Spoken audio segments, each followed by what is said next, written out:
क्या दिल्ली को मिलेगा बुलडोजर बाबा 2.0? क्या दिल्ली में योगी जैसा नेता बनेगा मुख्यमंत्री?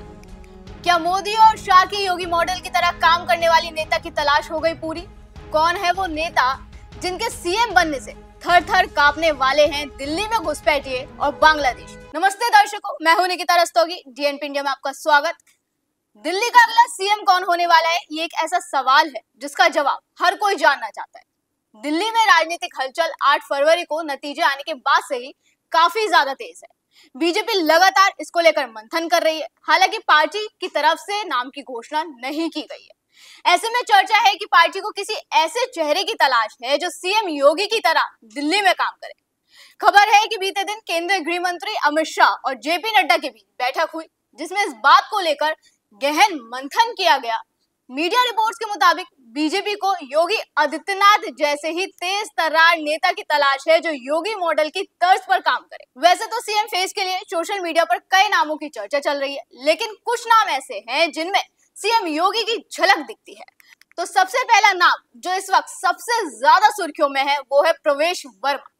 प्रवेश वर्मा भी अपने कट्टर हिंदुत्व की छवि के लिए जाने जाते हैं। पिछले तमाम चुनावों में प्रवेश वर्मा ऐसे बयान देते आए हैं जो एक खास समुदाय के खिलाफ थे। 2020 में विधानसभा चुनाव के दौरान प्रवेश वर्मा ने शाहीन बाग में चल रहे एंटी-सीएए प्रोटेस्ट को 1 घंटे में खत्म करने की बात भी कही थी। इसके अलावा प्रवेश वर्मा बचपन से ही संघ से जुड़े हुए हैं। इन्हें अमित शाह का करीबी भी माना जाता है। चुनाव नतीजों के बाद प्रवेश वर्मा शाह से मिलने पहुंचे थे। यही नहीं, वो घुसपैठियों के मुद्दे पर भी जोर शोर से अपनी बात रखते आए हैं और प्रवेश वर्मा एक ताकतवर जाट नेता भी है। और अगर बीजेपी ने सीएम बनाती है तो दिल्ली के साथ साथ यूपी, हरियाणा और कई अन्य राज्यों में बीजेपी की लोकप्रियता बढ़ सकती है। वहीं दिल्ली के सीएम के नाम को लेकर अचानक एक और नेता की चर्चा तेज हो गई है। वो नेता है रविंद्र सिंह नेगी। रविंद्र सिंह नेगी भी बीजेपी के फायर ब्रांड नेता कहे जाते हैं। ये भी घुसपैठियों को लेकर खुलकर बयान देते नजर आए हैं। दिल्ली की पटपड़गंज सीट से जीते रविंद्र सिंह नेगी मूल रूप से उत्तराखंड के रहने वाले हैं, जो बीजेपी के चर्चित नेताओं में से एक है।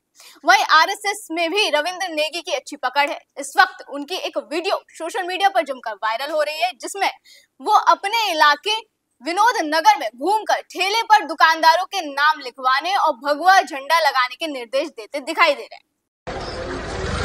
अबे ओ लड़के, तेरा क्या नाम है? सर मेरा गुड्डू है। गुड्डू सर। वैसा नाम बता, दूसरा गुड्डू नहीं, कुछ और नाम बता। सर आधार कार्ड देख लीजिए। क्या मुस्लिम है? जी सर। तो यहाँ पे यार अपना नाम लिखो पहले। सर ये लग रहा है मैं क्या लगा? यहाँ लगाओ, बढ़िया सर, वहाँ लगा यहाँ लगाओ।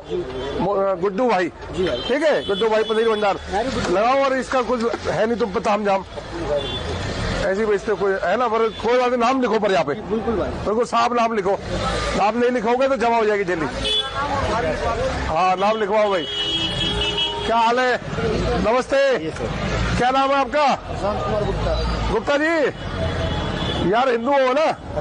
कट्टर हिंदू हो ना, तो आइए लगाए करो यार, कम से कम लोगों को पता तो चले। सर एक हमें दीजिए। आपको भी देंगे, आप मैं आ रहा हूँ रेडी में आपके लगाने। ये हिंदू हो ना, सनातन धर्मी, इसको लगाओ। देखो साहब आप कैसी बात? सुनो, आजकल कुछ जो दूसरी कौम के लोग हैं ना, पनीर में थूक मिला देते हैं, दूध में थूक मिला देते हैं, तो आपको ये रखना है, ठीक है। इस तरह से नेगी भी एक कट्टर हिंदूवादी नेता के नाम से जाने जाते हैं। अब नाम आता है मोहन सिंह बिष्ट का, जो बीजेपी के सबसे अनुभवी विधायकों में से आते हैं।